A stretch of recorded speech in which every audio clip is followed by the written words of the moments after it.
ನಮಸ್ಕಾರ. ನಾವು ಬೆಳಗಾವಿ ಜಿಲ್ಲೆ ಸವದತ್ತಿ ತಾಲೂಕು ಇಂಚಲ್ ಗ್ರಾಮದಾಗದವು. ದೂರದ ಬೆಟ್ಟ ಕಣ್ಣಿಗೆ ಚಂದ ಅನ್ನುವಂಗೆ ಇಷ್ಟು ಚಂದ ಹುಳ್ಳಿ ಬೆಳೆ ಕಾಣತಾವಲ್ರಿ. ಇವ್ನು ನೋಡ್ರಿ ರೈತ ಊರ್ಲು ಹಾಕೋಬೇಕು ಅನ್ನುವಂಗೆ ಅವರು. ಇದು KDS 726 ಅನ್ನುವಂಥ ಒಂದು ತಳಿ ಐತ್ರಿ. ಈ ಬೀಜ ನಾವು ತೊಗೊಂಬಂದು ಹಾಕಿದೆವು, 4 ಎಣ್ಣೆ ಹೊಡೆದು ಒಂದು ಎಕರೆಗೆ 12,000 ರಿಂದ 13,000 ರೂಪಾಯಿ ಖರ್ಚು ಬಂದದ್ದು. ಬರೀ ಎಣ್ಣೆ ಖರ್ಚು ರೀ, ಬೀಜ ಗೊಬ್ಬರ ಬಿಟ್ಟು.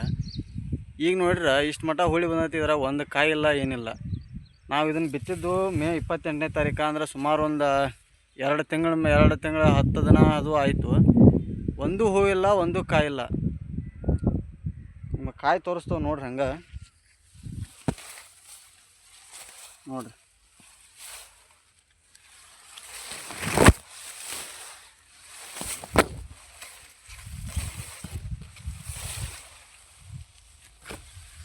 ಇದ್ರ ಬಗ್ಗೆ ಯಾವ ಕೃಷಿ ಇಲಾಖೆಯವರು ಏನು ಕ್ರಮ ಕೈಗೊಳ್ಳೋರು.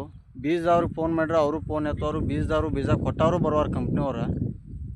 ಮತ್ತು ಇದ್ರ ಬಗ್ಗೆ ರೈತರು ಏನು ಮಾಡ್ಬೇಕು ಅನ್ನೋದು ತಿಳಿದಕ್ಕೆ ಒಂದಷ್ಟು ಮಂದಿ ಹಿಂಗಾರಿ ಕಡ್ಲಾರ ಬರ್ತಾವೆ ಅಂಥೇಳಿ ರೂಟ್ರು ಹೊಡೆದ ಇದು ಮಾಡತ್ತಾರು. ಆದಷ್ಟು ಇದನ್ನು ನ್ಯೂಸ್ ಚಾನಲ್ನವ್ರಿಗಾರ ಕೊಡ್ರಿ. ಒಂದು ಸ್ವಲ್ಪ ಏನಾರ ಅವ್ರಿಗೆ ಅಟ್ಲೀಸ್ಟ್ ಅವ್ರು ಮಾಡಿದ ಖರ್ಚಾರ ಬರುವಂಗೆ ಒಂದು ಸ್ವಲ್ಪ ಪರಿಹಾರ ಸರ್ಕಾರದಿಂದ ಕೊಡಿಸ್ಯಾರ. ಬೆಳೆ ವಿಮಾ ಅಂತ ಪ್ರತಿ ವರ್ಷ ಬೆಳೆ ವಿಮಾ ತುಂಬ್ತಾವು. ಆರು ಒಂದು ವರ್ಷ ಬೆಳೆ ವಿಮಾ ಬಂದಿಲ್ಲ. ಧಾರವಾಡ ಜಿಲ್ಲಾದವ್ರಿಗೆ ಅಷ್ಟೇ ಬಂದದ್ದು ಬೆಳೆ ವಿಮಾ.